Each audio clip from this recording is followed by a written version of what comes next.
মানুষ হলো তিন প্রকার, একটা হলো দানব মানুষ, একটা হলো শুধু মানুষ, আর একটা হচ্ছে মহামানুষ। তাহলে একই মানুষ বলে জন্মগ্রহণ করে মানুষের ভাগ হয়ে গেল। আমরা তো বলি সবাই মানুষ, অসুবিধা কোথায়? ভুল। যেমন সব জল জল নয়, গঙ্গার জল, সাগরের জল, নদীর জল, পাতকুয়ার জল, পায়খানার প্যানের জল, নর্দমার জল, কোন জলে পূজা হয়, কোন জলে পূজা হয় না। আপনি গঙ্গার জল বোতলে রাখুন, পোকা হবে না, কিন্তু পুকুরের জল বোতলে রেখে দিন, পোকা হয়ে যাবে। আচ্ছা, আমার সাগরে তো অনেক জল থাকে, সেই জল খেলে কি পিপাসা মেটে? মেটে? কলের জল খেলে পিপাসা মেটে যায়। তেমনি জগতে অনেক ধনী ব্যক্তি আছে, আমি সবার কথা বলবো না, কিছু কিছু মানুষ, এদের সঙ্গে মিশে আত্মাটা তৃপ্তি হয় না। অনেক গরিব লোকের সঙ্গে মিশে আত্মাটা তৃপ্তি হয়ে যায়।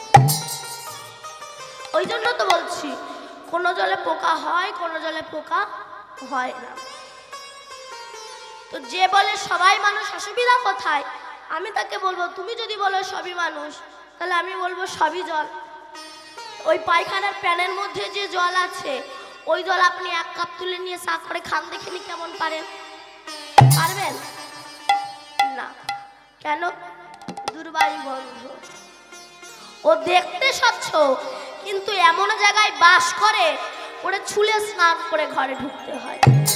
তেমনি জগতে অনেক মানুষ আছে, এরা দেখতে সুন্দর, কিন্তু এমন এমন মানুষের সঙ্গ করে, ওদের মুখ দেখলে স্নান করে ঘরে ঢুকতে হয়। তবে এরা উদ্ধার হবে কোন দিন? চেতদর্পণ মার্জনম ভব মহাদাবাগ্নি নির্বাপনা শোকৈরাবচন্দ্রিকা বিতরান বিদ্যা বধু জীবনা আনন্দ বুদ্ধি বর্ধনম प्रतिपदं पुण्णामृत आस्वादन सर्व आत्मा स्पयनं विजयते श्री कृष्ण चैतन्य हरिनाम संकीर्तन। हरिनाम करो, उद्धार हो जाবে। কিন্তু হচ্ছে না কেন? প্রকৃত মানুষের মতো দেখতে হলে মানুষ বলে না কেন? মনুষ্যত্ব নাহি কো যার, মানুষ কভু বলে না তার। চরিত্র যদি পবিত্র হয় তবেই তাকে মানুষ কয়। কিন্তু আমাদের হচ্ছে না কেন? গোবিন্দের কৃপা না। পশুবৃত্তি মানব জাতি করছে রে পালন, অজ্ঞানতার অহংকারে পরিপূর্ণ মন। পাপ পুণ্য ভালো মন্দ পশু বোঝে না, আর এই মানব জাতি জেনে বুঝে মেনে চলে না। ইউনিভার্সিটি ডিগ্রি এদের আছে কত শত, তবে এদের চলন বলন দেখো যেন মূর্খের মতো। বাদরের আদর বেশি হচ্ছে সারা দেশে, পিতা মাতার সেবা ছেড়ে কুকুর কিনে পোষে। এমন কিছু মানুষ আছে বিশ্ব চরাচরে হৃদয় ভরা নোংরা তাদের ভদ্রবেশে ঘুরে। কিন্তু বাবা, ভদ্রবেশে ঘুরলে দেশে মানুষ বলে না, মানুষ বলবে জাগবে যেদিন জ্ঞানের চেতনা। অসৎ ব্যক্তির অর্থ শক্তি যাচ্ছে কত বেড়ে, সৎ ব্যক্তি কাঙাল হয়ে রাস্তায় রাস্তায় ঘুরে। আমার গুরুদেব শ্রী রাধাপদ কয়, হে মানুষ, পশু ধর্ম ছাড়ো, মানুষ যদি হতে চাও প্রকৃত মানুষের সেবা করো। প্রকৃত মানুষ হতে গেলে প্রকৃত মানুষের সেবা করো। এখান থেকে আনুমানিক 150 বছর আগে বিবেকানন্দ, তিনি গ্রাজুয়েশন পাস করেছিল।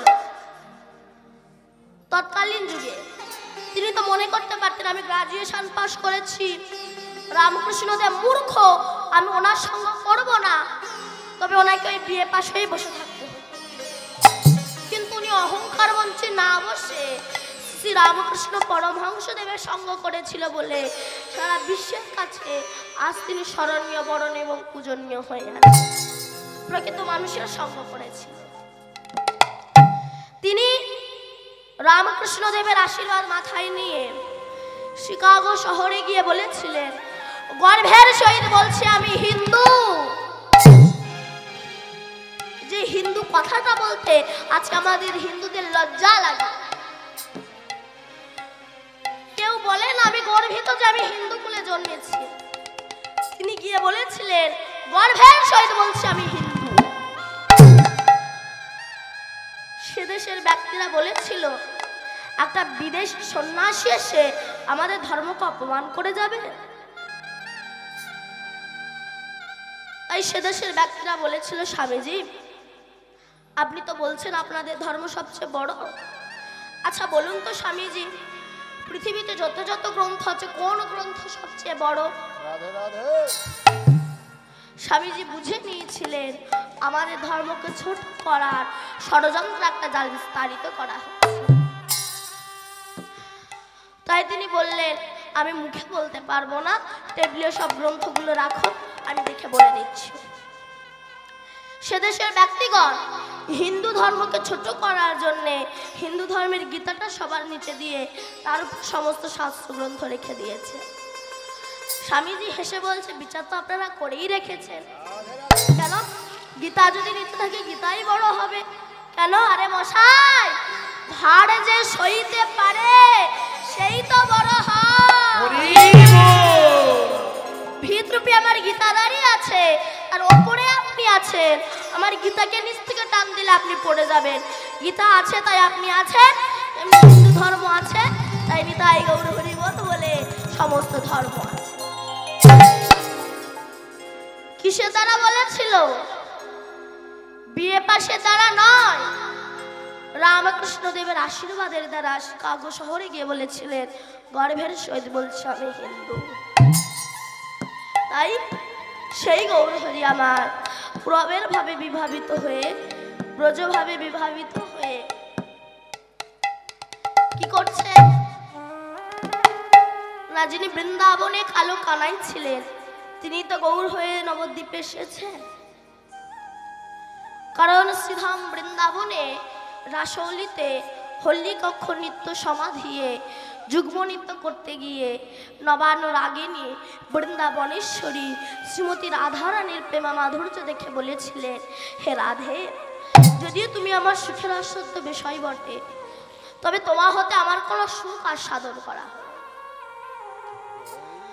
তাই আমি কি করব জানো? দাপরের শেষ প্রান্ত, কলির শুরু, সেই সময় আমি গৌর হয়ে নবদ্বীপ ধামে যাব।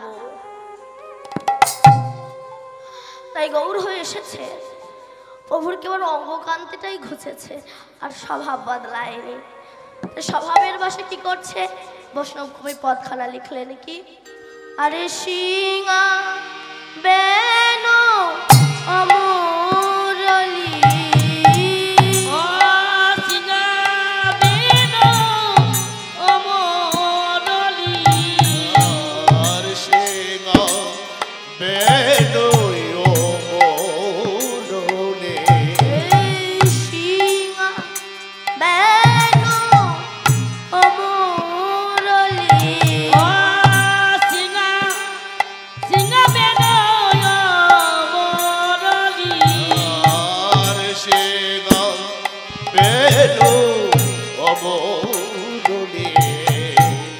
করিয়া জয় ধ্বনি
হই হই রবি গোরা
তাই এই শ্রীধাম বৃন্দাবনে নাম করলে কি হয় আমরা তো সেটা শুনলাম, কিন্তু নামের উৎপত্তি স্থানটা কোথা থেকে জানেন? নামটা সৃষ্টি হলো কোথা দিয়ে? নামের উৎপত্তি স্থানটা কোথা থেকে, নামটাকে সৃষ্টি করলো জানেন? শুনুন, শ্রীধাম গোলক বৃন্দাবনে, এই যে ভূ বৃন্দাবন, উত্তরপ্রদেশে একটা বৃন্দাবন আছে না? কে কে বৃন্দাবনে গিয়েছেন একটু হাত তুলুন তো। অনেকে গিয়েছে। ওই বৃন্দাবনে কিন্তু সৃষ্টি হয়নি, গোলক বৃন্দাবনে সৃষ্টি হয়েছে। তো ওই শ্রীধাম গোলক বৃন্দাবনে আমার গোবিন্দের ইচ্ছা হলো যে আমি একটু রাস করব, রাসলীলা, জগৎকে শিক্ষা দেব। তা রাস করতে গেলে তো অভিনেত্রীর প্রয়োজন হয়, একাধারে তো সম্ভব নয়। তো গোবিন্দের যখন ইচ্ছা হলো আমি একটু রাসলীলা করব, তখন একা ভগবান দ্বিখণ্ডিত হয়ে গেলেন। কেমন না, আস্ত মটরের দানা, সেটাকে জলে ভিজিয়ে রাখুন, কিছুক্ষণ পরে দেখবেন ওটা ফুলে মোটা হয়ে গিয়েছে। এবার ওটাকে 2 আঙুলের মাঝে দিয়ে চাপ দেন, দেখবেন দুটো ভাগ হয়ে যাবে। তেমনি আমার ভগবান ভক্তের প্রেমের জলে ডোবানো ছিল, অনুরাগের দ্বারা ফুলে উঠেছে। এবার ভক্ত যেই না তার প্রেমের দ্বারা চাপ দিয়েছে, আকা ভগবান দ্বিখণ্ডিত হয়ে গিয়েছে, দুটি ভাগ হয়ে গিয়েছে। আর দুটি ভাগ হয়ে গিয়ে কৃষ্ণের এই বাম অঙ্গ থেকে লাদিনীর শক্তি আমার শ্রীমতী রাধা রানীর সৃষ্টি হয়েছিল। যখন রাধা রানীর সৃষ্টি হলো, তখন রাধা অঙ্গ থেকে সরস গোপীর সৃষ্টি হলো। সরস মানে কতজন? 16 জন। দশেন্দ্রিয় ষড়রিপু 16 জন। এবার প্রশ্ন, গোপী কাকে বলা হয়? মহাজন বলছে গোপনে যারা গোবিন্দ ভজে তাদেরকে গোপী কহে। তাই রাধা অঙ্গ থেকে সরাসরি গোপীর সৃষ্টি হলো এবং কৃষ্ণ অঙ্গ থেকে সখাগণের সৃষ্টি হলো। তো শ্রীধাম গোলক বৃন্দাবনে, বৃন্দাবনে নয়, গোলক বৃন্দাবনে যখন রাসলীলা হচ্ছে, রাসলীলা হতে হতে শ্রীমতী রাধা রানী আমার কৃষ্ণকে বললেন, হে বধূ তোমাকে একটা কথা বলবো। কৃষ্ণ বলল, বলো রাধে। রাধা রানী বলল, হে কৃষ্ণ বলো তো। তুমি তো বলো যে হে রাধে তুমি আমার প্রাণাধিকে, প্রাণের অধিক বড়। তাই যদি হবে, এখানে সমস্ত গোপীরা একটা করে কৃষ্ণ পেয়েছে, আমিও একটা কৃষ্ণ পেয়েছি, কিন্তু আমার প্রশ্ন এটাই, আমি একটা কৃষ্ণ বেশি পেলাম না কেন? গোবিন্দ বললেন, তুমি একটু বেশি পেতে চাও তাই না রাধে? এই বলে রাধাকে নিয়ে অন্তর্ধান হয়ে গেলেন। ঘোর রজনীতে যাচ্ছে, যেতে যেতে রাধা রানী বলছে, হে কৃষ্ণ আমি আর হাঁটতে পারছি না, আমাকে একটু কাঁধে করে না। এটা হয়, মানুষ যখন বসার জায়গা পায় তখন শোয়ার জায়গা চায়। কারণ আমি তো অনেক জায়গায় গিয়েছি, দেখেছি আমার মায়েরা সামনে কীর্তন শুনতে বসে এক হাত জায়গা রেখে দেয়। কেন বলুন তো? জায়গা রাখে কেন? ঠ্যাঙের ভবিষ্যৎ, পা ছড়াবে তাই।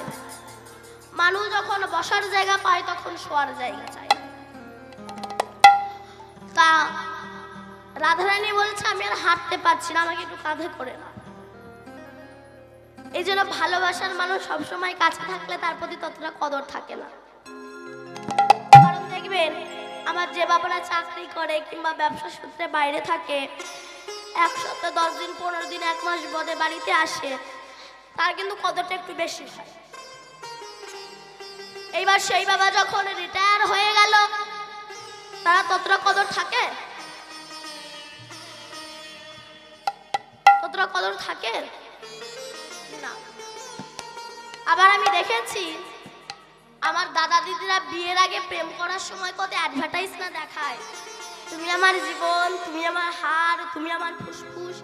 বিয়ের পরে দেখা যাচ্ছে একে অপরের মুখ দেখা দেখি হয় না।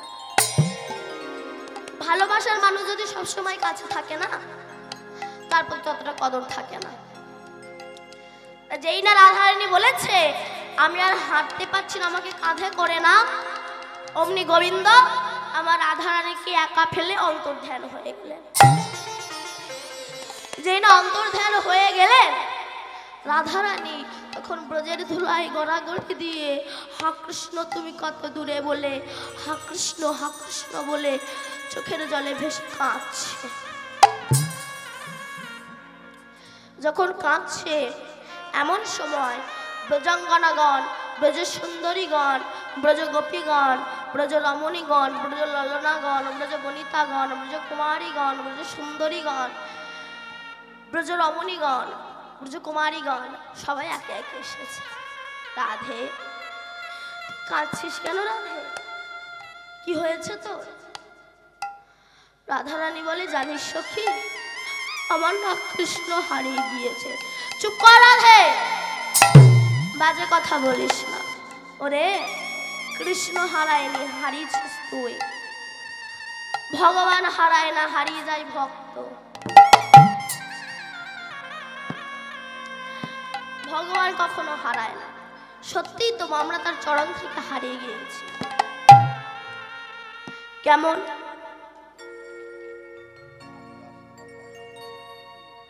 বাবা হাটে যাবে, একটু মন দিয়ে শোনো। বাবা হাটে যাবে, বোঝা মাথায় নিয়েছে, ছোট্ট যত্নের ছেলে বাবার হাতটা ধরেছে, বাবা আমাকে একটু নিয়ে যাবে। কোথায়? হাটে। একটু মন দিয়ে শুনবেন, এটা আপনারা কতটা অনুভব করতে পেরেছেন ভাববে। আমাকে একটু নিয়ে যাবে? বাবা বলল, খোকা ওখানে তো প্রচন্ড ভিড়, ওখানে গেলে তুমি হারিয়ে যাবে। ছেলে বলল, বাবা কথা দিলাম তোমার হাত ছাড়বো না, নিয়ে চলো না বাবা। এইবার ছেলের কথা বিশ্বাস করে বাবা ছেলেকে হাটে এনেছে। বোঝাটা নামাতে যাবে, হাতটা ছাড়া পড়েছে। এইবার ছেলে বিভিন্ন রকম দোকান দেখছে, চপের দোকান, ফুচকার দোকান, চাউমিনের দোকান, এগরোলের দোকান, এইসব দোকান দেখতে দেখতে ছেলে বাপের কথা ভুলে গিয়েছে। এবার যে সন্ধ্যা হয়েছে তখন বাপের কথা মনে পড়েছে, তখন বাবা বাবা বলে কাঁদছে। এমন সময় এক মিষ্টির দোকানদার বলছে, এখন তুই কাঁদছিস কেন? বলে আমার বাবা হারিয়ে গিয়েছে। বলে ওরে বাবা হারায়নি, হারিয়েছিস তুই। তুই এক কাজ কর, তুই এক জায়গায় দাঁড়িয়ে কাঁদ, বুঝলে তুইও তোর বাবাকে খুঁজে বেড়াবি, তোর বাবাও তোকে খুঁজে বেড়াবে, কেউ কাকে পাবে না।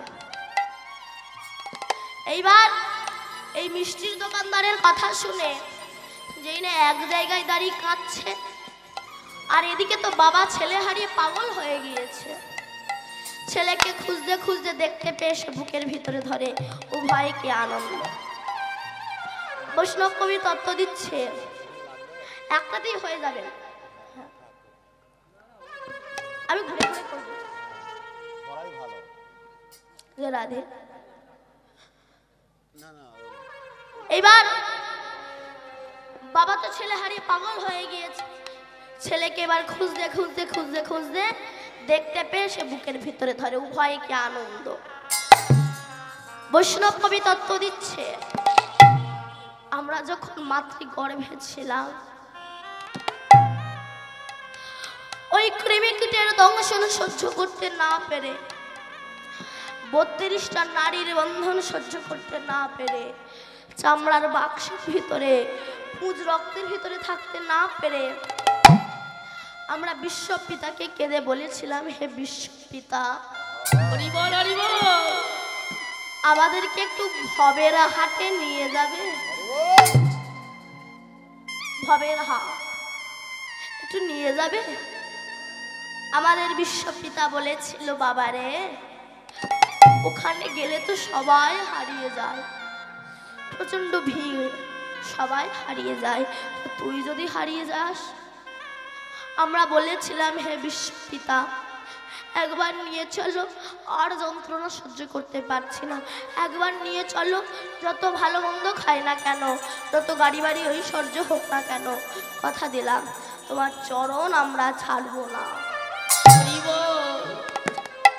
এইবার আমাদের বিশ্বপিতা আমাদেরকে বিশ্বাস করে যেই না আমাদেরকে ভবের হাটে এনেছে, আমরা বিভিন্ন রকম দোকান দেখছি, ছেলে একটা দোকান, মেয়ে একটা দোকান, স্ত্রী একটা দোকান, পুত্র একটা দোকান, সব এক একটা দোকান।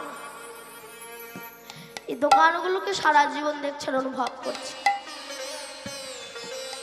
অনুভব করতে করতে যখন আমাদের আয়ুষ পুজো পাটে বসেছে, কাম ক্রোধ লোভ আমাদেরকে ঘিরে ফেলেছে, বৌমার কাছে ঝাঁটালাতি খাচ্ছি। দেখবেন কিছু কিছু মানুষ আছে, এরা বৌমার কাছে ঝাঁটালাতি খাবে, তবু ভুলেও একবার হে কৃষ্ণ তুমি কৃপা করো বলে না। যেটা করলে আমরা উদ্ধার হব, যে হরিনাম করলে। জানেন এক গেজেটেড অফিসার নদী পার হচ্ছে, তার নিজের গর্ভের কথা মাঝিকে শোনাচ্ছে, জানো মাঝি আমি একজন গেজেটেড অফিসার। মাঝি বলে, হ্যাঁ স্যার আপনি শিক্ষিত মানুষ। তা অফিসার বলছে, মাঝি তোমাকে কটা প্রশ্ন করবো, তুমি বলতে পারবে? তখন মাঝি বলল, বলুন দেখি পারি কিনা। তো অফিসার বলছে, বলো তো আকাশে চাঁদ ওঠে কেন, সূর্য ওঠে কেন? স্যার আমি মূর্খ মাঝি, পড়াশোনা কোনো শিখিনি, বলতে পারবো না। আচ্ছা বলো তো অমাবস্যা পূর্ণিমা হয় কেন? স্যার মূর্খ আমি, স্কুলে যাইনি, বলতে পারবো না। আচ্ছা বলো তো দিন রাত হয় কেন? স্যার আমি, দেখ তুমি কিচ্ছু জানো না, চালাও নৌকা। এইবার যেই নৌকা মাছ পথে এসেছে, ভীষণ কাল বৈশাখী ঝড়, নৌকা ডুবে যায়, ডুবে যায়।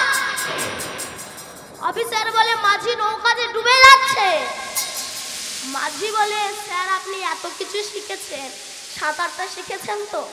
রাধে রাধে। বলে ভাই ওইটা তো শিখিনি, তাহলে ডুবে মরো।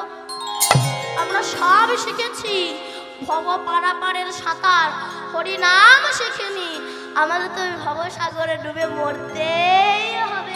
বল হরি বল।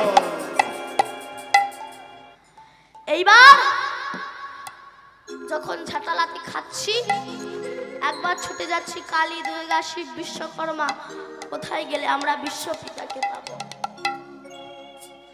আমাদের গুরুদেব বলল, বাবা রে তুমি কালী, দুর্গা, শিব, বিশ্বকর্মা কোথাও গেলে বিশ্বপিতাকে পাবে না, কোথাও গেলে পাবে না। কেন? এটা বুঝতে আমাদের অনেক সময় লেগে যায়। যখন সংসারের কাছে ঝাঁটালাতি খায় তখন বুঝি গৌর ছাড়া আমার আপন কেউ নয়, তার আগে বুঝি না। কিন্তু বলুন তো, সংসারে এমন একটা বস্তু না, জানেন মৌমাছি সারাটা জীবন কত কষ্ট করে কাঁটার সঙ্গে যুদ্ধ করে এক জায়গায় দাঁড়িয়ে কাঁদছি। সেই সময় আমার বিশ্বপিতা এই হারিয়ে যাওয়া সন্তানগুলোকে ধরার জন্যে, মায়ার ঝাঁটালাতি খাওয়া থেকে বাঁচানোর জন্যে বলরামকে করেছে নিতাই, আর স্বয়ং কৃষ্ণ হয়েছে গৌর। তারা এসে বললেন, ওরে এই ভব সংসার থেকে তোমাদের মুক্তি পাওয়ার একটাই রাস্তা, সেটা কি না? হরে কৃষ্ণ হরে কৃষ্ণ হরে কৃষ্ণ হরে কৃষ্ণ কৃষ্ণ কৃষ্ণ হরে হরে কৃষ্ণ হরে হরে হরে রাম হরে রাম হরে রাম হরে রাম রাম রাম হরে হরে রাম রাম হরে হরে।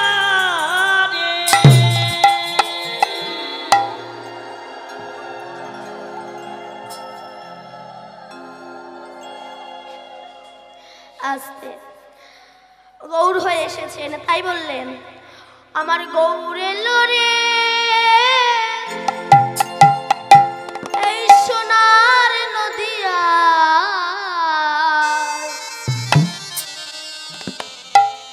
উলুধ্বনি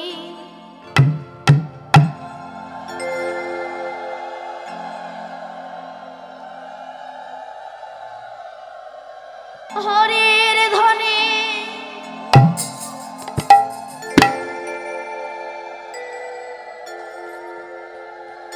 শব্দ শোনা যায় আমার গৌরের রে। বলে গৌর এলো রে সোনার নদিয়ায়, উলুধ্বনি উলুধ্বনি শব্দ শোনা যায় আমার গৌর এলো রে। এলো রে সোনার নদিয়ায়, ধ্বনি ধ্বনি ধ্বনি শব্দ শোনা যায়, আমার গৌর এলো রে। আমার গৌর এলো রে সোনার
হারিয়েছিস তুই।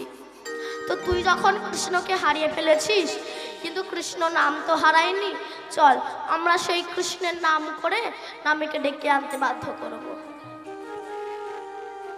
সমস্ত সখীরা মিলে রাধার হাত ধরে নিয়ে গেলেন যমুনা কুলে নিতে।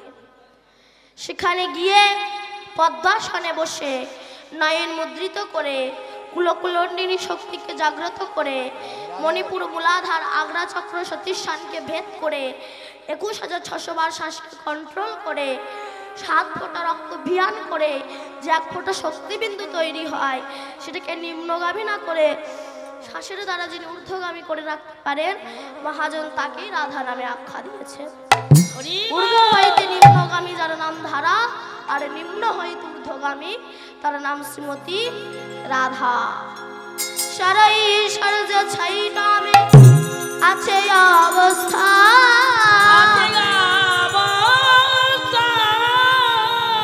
ঊর্ধ্ববিন্দু দিয়া তাহে কইল শক্তি দান,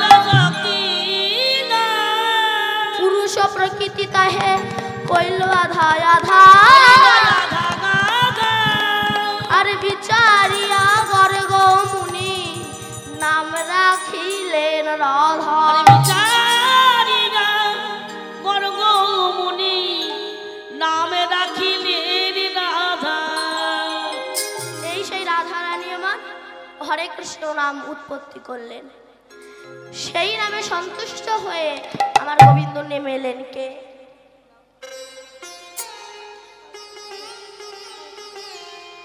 নেমে এলেন কি আমার নাম করে, কিন্তু কৃষ্ণের ওপরেই যে আমার রাধা রানীর শূন্যে ভাসছে। রাধা রানীর নয়নের জল যেই না কৃষ্ণের মাথায় পড়েছে, গোবিন্দ ওপর দিকে তাকিয়েছে। অপর দিকে তাকিয়ে দেখে কিনা রাধা রানী আমার হরে কৃষ্ণ নাম উৎপত্তি করেছে। তখন আমার গোবিন্দ রাধা রানীকে নামালেন, নামিয়ে বললেন, রাধে তোমারই নামে আমি সন্তুষ্ট হয়েছি, কথা দিচ্ছি তোমায়। কি কথা দিয়েছিলেন না, শুনো রাধা বিনোদিনী, আমি যে তোমার ঋণী, তব ঋণ নারিলাম সুধিতে, সুধিতে তোমারও ধারো, মনে করি আর একবারও পুনঃ মোর হইল জন্মিতে। রাধে আমি গৌর হয়ে নদিয়া নবদ্বীপে যাব। তাই রাধারানীর কথা মতো গৌর হয়ে সিধাম নবদ্বীপে এসেছে, কিন্তু পুরবের ভাবে বিভাবিত হয়ে আছে। তাই গৌরহরির এহেন দশা দেখে ভক্তরা কি করছে, রামায়া সুন্দরানন্দ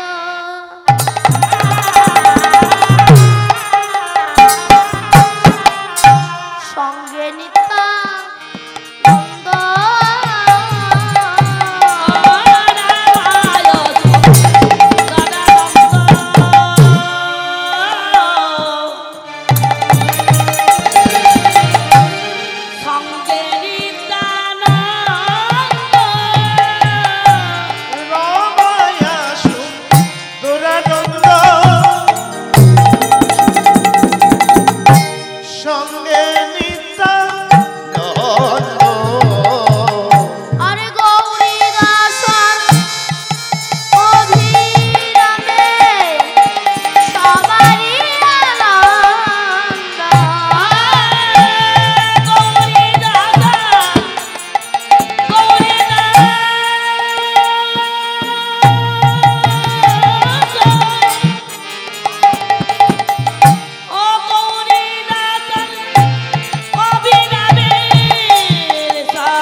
কীর্তন শুনতে এসেছে।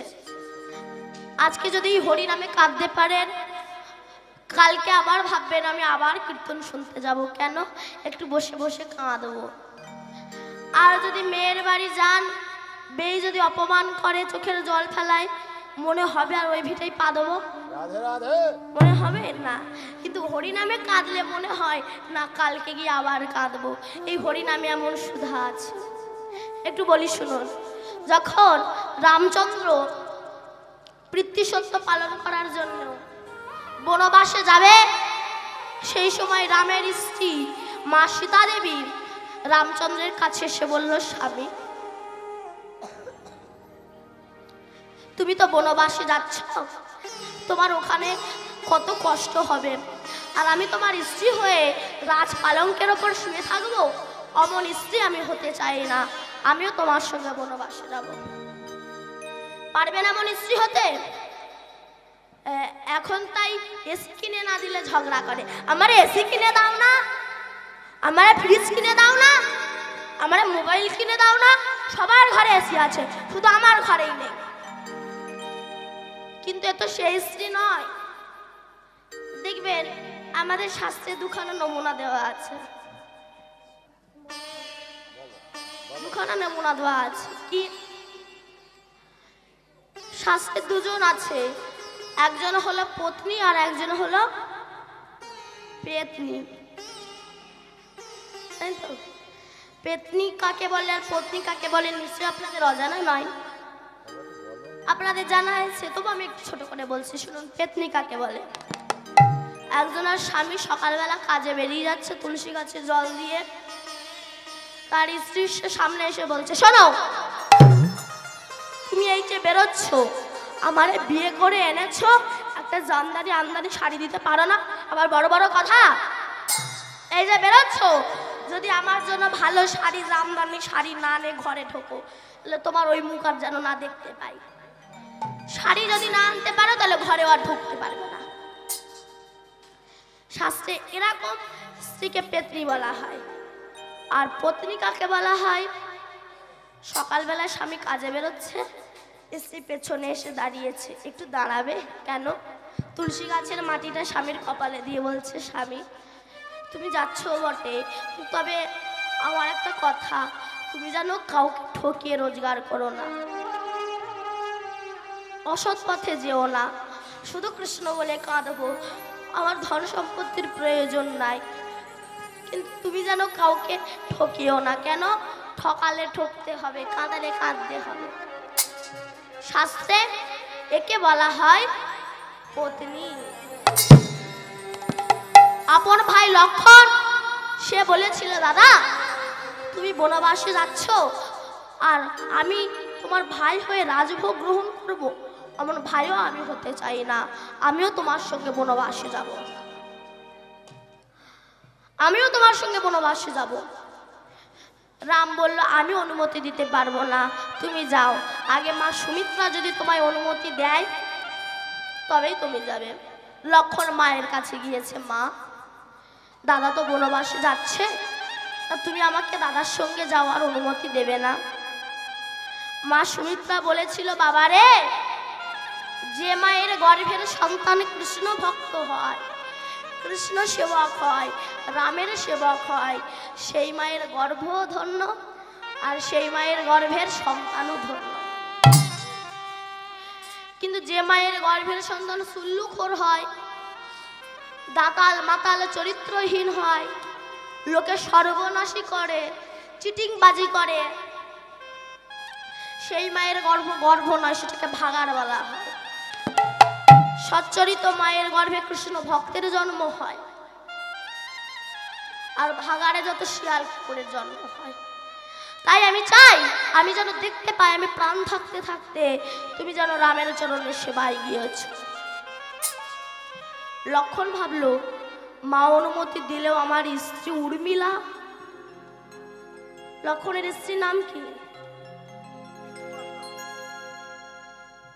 উর্মিলা, তাই তো? সে তো আমায় অনুমতি দেবে না। আপনাকে বিয়ে করে আপনার স্বামী যদি এসে বলে আমি 14 বছর বাড়ি থাকবো না, তখন মাথায় আগুন ধরে ওঠে না? মুখ পড়ে তবে বিয়ে করেছিলি কেন? মাথায় আগুন ধরে উঠবে না? সে তো আমায় অনুমতি দেবে না। মহাপ্রভু যখন লক্ষ্মীপ্রিয়াকে বিবাহ করে সিলেটে বেড়াতে গিয়েছিল, কালকে ওই বিষ্ণুপ্রিয়ার বিবাহ আমরা লীলা আস্বাদন করেছিলাম। আপনারা কে ছিলেন আমি তো জানি না। তো ওই বিষ্ণুপ্রিয়ার বিবাহ লীলায় প্রথম স্ত্রী লক্ষ্মীপ্রিয়া মারা যাওয়ার পরে তো বিষ্ণুপ্রিয়ার সঙ্গে বিবাহ দেয়। মহাপ্রভু লক্ষ্মীপ্রিয়াকে বিয়ে করে যখন সিলেটে বেড়াতে যায়, সেই সময় লক্ষ্মীপ্রিয়া প্রাণ হারায়। আমরা বলি সাপে কামড়িয়ে, না, বিরহ সাপে কামড়িয়ে মৃত্যু হয়েছে। লক্ষণ ভাবছে সে তো আমায় অনুমতি দেবে না। এদিকে উর্মিলা জানতে পেরেছে যে আমার স্বামী থাকবে না, ও রামের কাছে যাবে। তাই উর্মিলা কি করলো না, হাতে একটা প্রদীপ ধরিয়ে অবগুণ্ঠনে মাথাটা নত করে দাঁড়িয়ে আছে, বসে আছে, যে আমার স্বামী থাকবে না, ও রামের সঙ্গে বনবাসে যাবে। আর দিকে লক্ষণও যখন মাথা নিচু করে আসছে, উর্মিলা বলল, স্বামী মাথা নিচু করে এসো না, মাথা উঁচু করে এসো। কেন? আমি গরবিনী। কেন? আমার স্বামী রামের সেবায় যাচ্ছে, আমি গরবিনী। তুমি মাথা নিচু করে এসো না, মাথা উঁচু করে এসো। মহাপ্রভু যখন বিষ্ণুপ্রিয়াকে বিবাহ করে মাত্র 24 বছর বয়সে সন্ন্যাস ধর্ম গ্রহণ করেছিল না, তারপরে একদিনের তরে অদ্বৈতের ঘরে আমার প্রভু এসেছিলেন। নিমাইকে সবাই দেখতে যাবে, সবাইকে অনুমতি দিল, কিন্তু নিমাই বলল সবাই আমাকে দেখতে আসুক, অসুবিধা নাই, কিন্তু একজনা যেন না আসে। সে কে? বিষ্ণুপ্রিয়া। বিষ্ণুপ্রিয়া যেন আমাকে না দেখতে আসে, ও যেন না আসে। নদিয়ার নরনারী যখন চলে যায়, বিষ্ণুপ্রিয়া ঘরের এক কোণে বসে বসে চোখের জলে ভেসে যায়। নদিয়ার নরনারী বললে, বিষ্ণুপ্রিয়া তোর মতো ভাগ্যহীনা বুঝি জগতে নাই। কেন? নিমাই সবাইকে যেতে বলেছে, তোকে যেতে বারণ করেছে, বলতো তোর মতো ভাগ্যহীনা কি জগতে আছে? বিষ্ণুপ্রিয়া চোখের জল মুছে বলেছিল, বাজে কথা বলিস না, আমার মতো সৌভাগ্যবতী আর জগতে হয় না। কেন? যে মানুষটাকে দেখার জন্য হাজার হাজার মানুষ ছুটে যাচ্ছে, সেই মানুষটা তো হাজার হাজার মানুষের নয়, সেই মানুষটা তো আমার মানুষ। আমার মানুষকে দেখার জন্য হাজার হাজার মানুষ ছুটে যাচ্ছে। বলতো আমার মতো সৌভাগ্যবতী কি আর জগতে আছে? উর্মিলা বলল, স্বামী তুমি যাও, তবে আমি যে প্রদীপ ধরিয়ে রাখলাম, দেখবেন বাড়িতে যখন কোন অনুষ্ঠান হয় অনেকে হাঁড়ির ভিতরে করে প্রদীপ জ্বালিয়ে রাখে, তাই তো, যেটাকে জাগ প্রদীপ বলা হয়। এই যে আমি প্রদীপ ধরিয়ে রাখলাম, তুমি যতদিন না ফিরে আসবে এই প্রদীপ আমি নিভতে দেব না। ব্যাস চলে গেল। এইবার ঘাত প্রতিঘাত লাঞ্ছনায় দিন অতিবাহিত হতে লাগলো। কিন্তু যেদিন ওই রাবণের পুত্র মেঘনাথের বাণ লক্ষণের বুকে ওই শক্তিশাল বাণ মারলো, এবার লক্ষণ ঢুলছে, পড়ে যাবে, এমন সময় রামচন্দ্র ছুটে এসে লক্ষণের মাথাটা নিয়ে নিজের চরণের উপরে রেখে দিয়েছে। আর কোথাও জায়গা ছিল না, চরণের উপরে রেখে দিল। কি বুঝলেন? চরণের উপরে এবার রেখে দিয়েছে। হনুমান গলে পিত বসন দিয়ে বসে আছে। রামচন্দ্র তখন বলছে, হনুমান এটা হলো লক্ষণের অপরাধের প্রায়শ্চিত্ত, এটা হলো লক্ষণের অপরাধের প্রায়শ্চিত্ত। এক আমার ভক্তের অভিশাপ। কোন ভক্তের? না, রামের এক প্রধান ভক্ত ছিল, যার নাম হলো শবরী। শবরী ছোট জাতের মেয়ে, তো হরিজন ফ্যামিলির মেয়ে। কিন্তু যারা বৈষ্ণব হয় তাদের জাতের বিচার হয় না, যারা অবৈষ্ণব তাদের জাতের বিচার হয়, কিন্তু যারা বৈষ্ণব তাদের জাতের বিচার হয় না। তাই সবরই মনে মনে ভাবছে আর নিজেকে রাম ভক্ত ভেবে আমার রাম আসবে জেনে বন থেকে ফল পেড়ে কামড়িয়ে কামড়িয়ে যে ফলগুলো খেতে ভালো রেখে দিচ্ছে আর যে ফলগুলো টক ছুঁড়ে ফেলে দিচ্ছে। কেন? আমার রাম আসবে, আমার রাম আসবে, আমার রাম আসবে। আবার সবরই মনে মনে ভাবছে সন্ন্যাসী মানুষ তো খালি পায়ে আসবে, যদি আমার রামের পায়ে কিছু ফোটে। হরি বল হরি বল। বন থেকে ফুল পেড়ে কাকড়গুলো বেছে ফেলে দিয়ে বিছিয়ে দিয়েছে পথের ওপর। আমার রাম আসবে, আমার রাম আসবে, আমার রাম আসবে।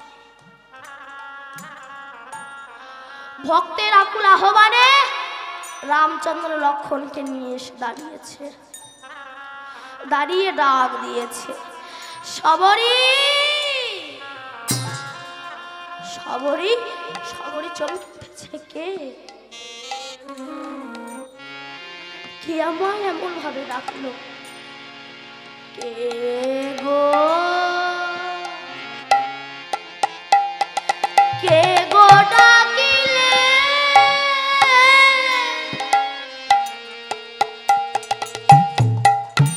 আমার সবরী সবরী বলে আমায় কে ডাকিলে?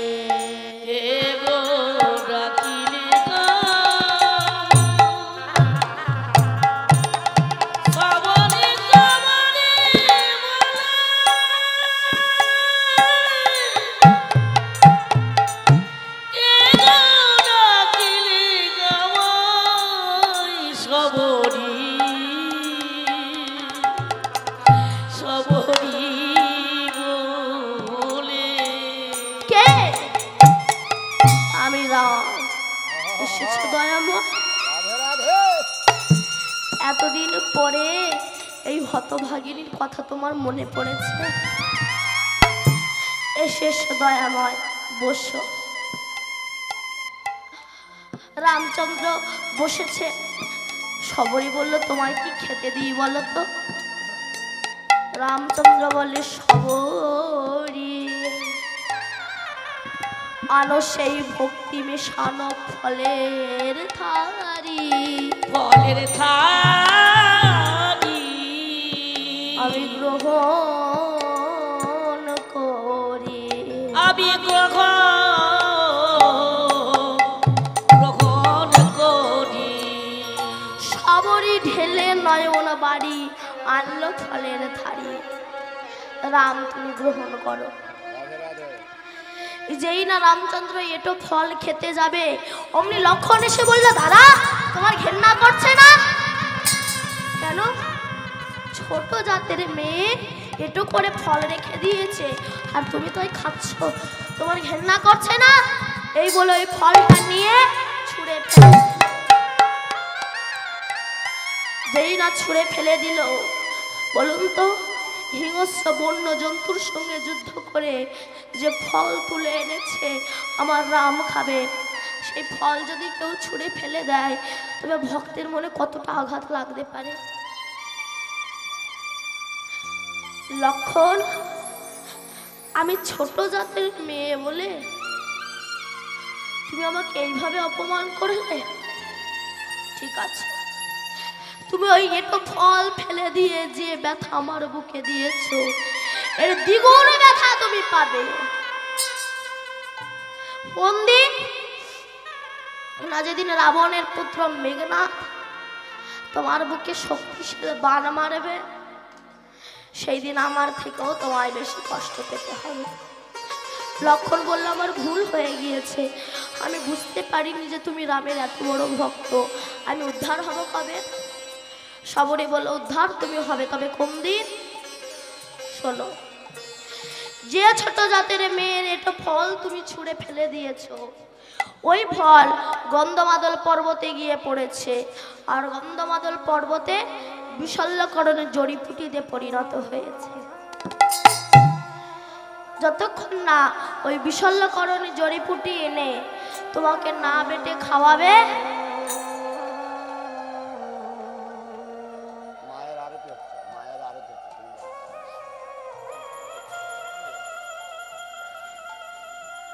তুমি প্রাণে বাঁচবে না।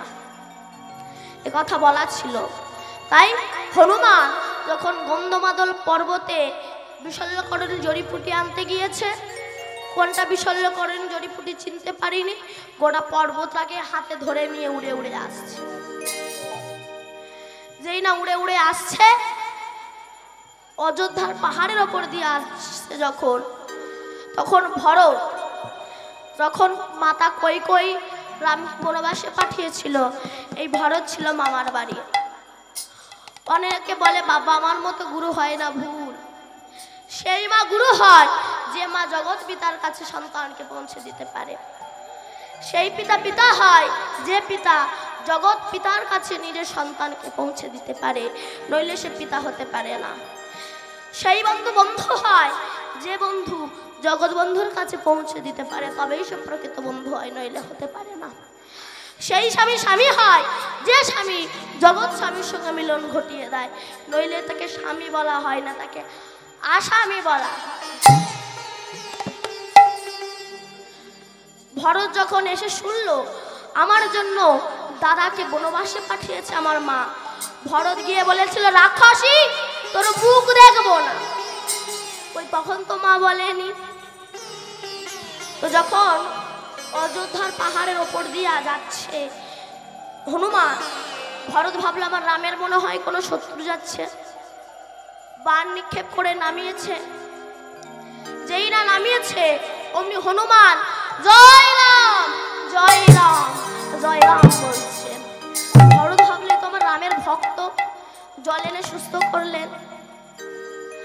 হনুমান বলল জানো জানো লক্ষণ, শক্তিশাল বাণ ওই মেঘনাদ লক্ষণের বুকে মেরেছেন। লক্ষণ এখন মৃত্যুশয্যায় শায়িত। আমি যদি সূর্যোদয়ের আগে এই বিশল্যকরণী জড়িপুটি না নিয়ে যেতে পারি, তবে লক্ষণ ঠাকুর আর প্রাণে বাঁচবে না। আর সেই সময় উর্মিলা সেই প্রদীপটা হাতে ধরে মাথা নিচু করে এক পাশে দাঁড়িয়ে মুচকি মুচকি হাসছে। বলুন তো, স্বামীর মৃত্যু খবর শুনে কোনো স্ত্রী কি হাসে? সেই স্ত্রী নয় হাসে যাদের দুটো করে স্বামী আছে, ভাবে একটা গিয়েছে আর একটা তো আছে, ওটা মরলে বাঁচি। কিন্তু এ তো তা না, প্রতিব্রতা সতী রমণী যখন হাসছে, হনুমান বলল উর্মিলা তোমার কি মাথা খারাপ হয়ে গিয়েছে? তোমার স্বামী মৃত্যু শয্যায় শায়িত, তুমি হাসছো। উর্মিলা বলল হনুমান তোমার মূর্খামি দেখে আমি হাসছি। কেন বলো তো হনুমান, যার মাথা রামের চরণে থাকে তার কি কখনো মৃত্যু হয় নাকি? হ্যাঁ, আর তুমি যে বলছো না সূর্যোদয়ের আগে যদি না নিয়ে যেতে পারো আমার স্বামী প্রাণে বাঁচবে না, তবে শোনো, আমি যদি প্রকৃত প্রতি সতীব্রতা রমণী হয়ে থাকি, তুমি যতক্ষণ না ওই বিশল্যকরণী জড়িপুটি না নিয়ে পৌঁছাবে ততক্ষণ আর সূর্য উদয় হবে না। ভালোবাসতে পেরেছে ভগবান তাকে অবশ্যই কৃপা করবে। তাই আজ আমার গৌর সুন্দর যখন হরিনাম করছে, এমন সময় মহাপ্রভুর এমন ভাব দর্শন করে বৈষ্ণব কবি লিখলেন। কি লিখলেন? বাসুদেব ঘোষ কহে মনের হরিষে, বাসুদেব ঘোষ কহে মনের হরিষে,